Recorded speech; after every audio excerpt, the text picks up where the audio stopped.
देखो अभी जो हमने बताए SAS उसी का यूज करके एक हम लोग पर में प्रूफ करेंगे। क्या प्रूफ करेंगे यहाँ पे कि त्रिभुज की बराबर भुजाओं के सम्मुख कोण बराबर होते हैं। बस समझ में आया? तो देखो यहां से ये एक त्रिभुज है ABC मान लो, ठीक है। तो यहाँ पे देखो विशेष प्रतिज्ञा एक होता है, पहले साधारण प्रतिज्ञा के बाद क्या होता है? विशेष प्रतिज्ञा। साधारण प्रतिज्ञा में तुम्हारा परिमेय हो जाता है, ठीक है, जो बोल रहा है। विशेष प्रतिज्ञा में देखो ना त्रिभुज बोला है तो कर नाम उम दिया है, नहीं दिया है, तो इसमें क्या हो जाएगा? नाम उम दे देंगे, वही विशेष होता है। तो विशेष तो त्रिभुज की बराबर भुजाएं, तो यहाँ पे लिखेंगे मान लिया कि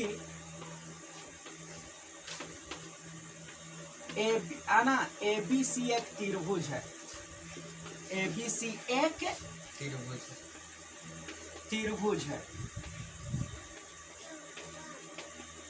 ठीक है ना। ABC एक त्रिभुज है जिसमें AB बराबर AC है, ठीक है।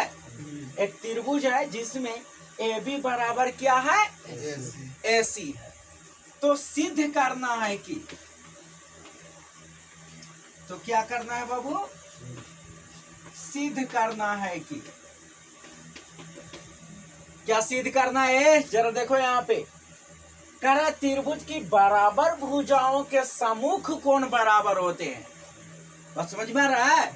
यानी इस त्रिभुज का अगर ये और ये भुजा बराबर है तो इस भुजा के सामने का ये कोण और इस भुजा के सामने का ये कोण क्या होगा? बराबर होगा। तो हमें प्रूफ करके लाना है कि कोण B बराबर काची हो जाएगा? कोण C। यानी कोण B जो है, देख रहा है ना, AB के सामने का कोण C और AC के सामने का कोण B एक दूसरे का बराबर होगा, या कोण B बराबर कोण C, ठीक है। लेकिन इसे प्रूफ करने के लिए एक छोटी सी रचना की जरूरत होता है।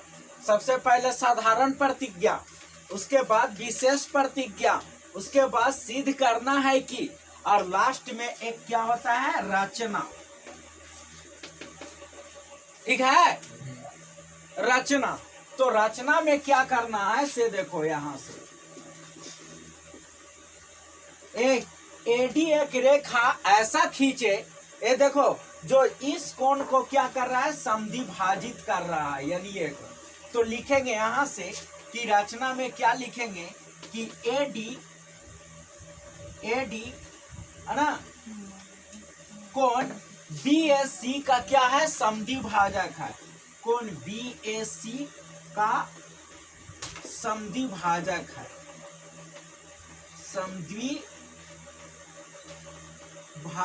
है जो BC के D बिंदु पर मिलता है, जो BC के D बिंदु पर मिलता है, D बिंदु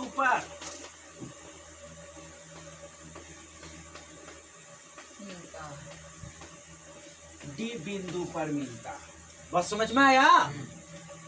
यानी एक रचना हो गया कि AD एक ऐसा रेखा खींचे जो इसका समद्विभाजक है और BC के D बिंदु पर क्या है?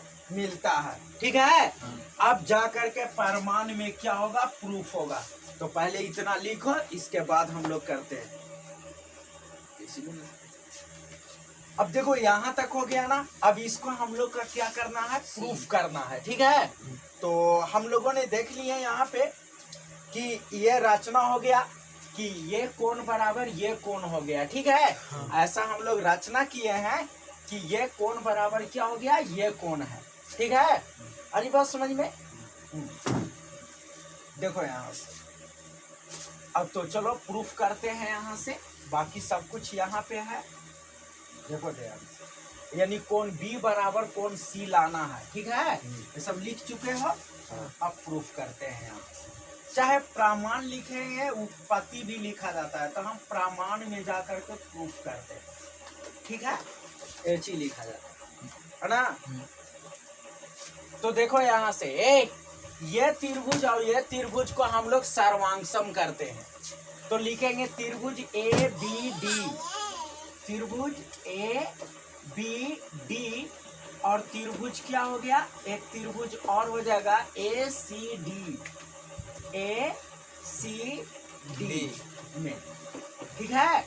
ये दोनों त्रिभुज ए बी डी में चल रहे हैं और ए सी डी में चल रहे हैं, ठीक है।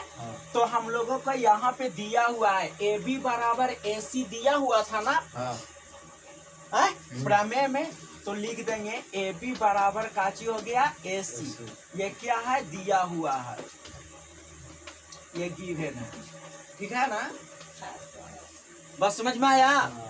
और देखो एडी बराबर एडी, ये काची हो गया, कॉमन है, मतलब उभयनिष्ठ इसको बोलते हैं, जो दोनों में शामिल रहता है ना उसको क्या बोलते हैं, उभयनिष्ठ। तो ये हो गया क्या, उभयनिष्ठ हो गया, समझ में आया।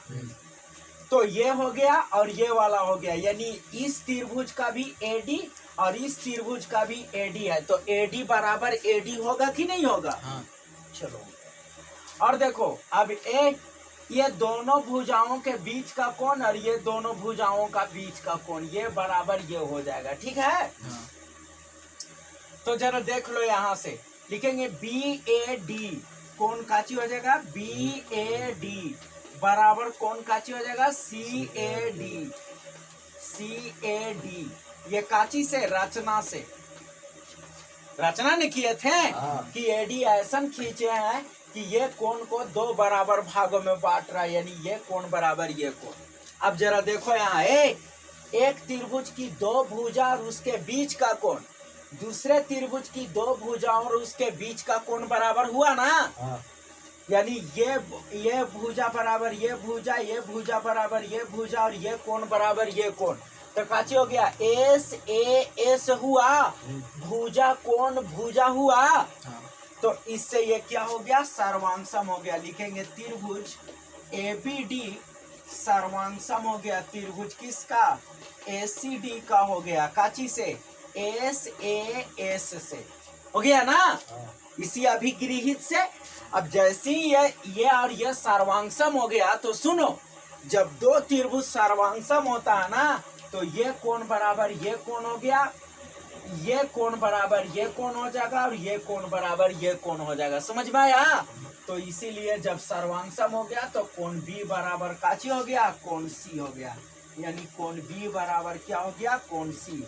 यही हमें क्या करना था, प्रूफ करना था, ये प्रूव्ड हो गया, समझ में आया ये चीज।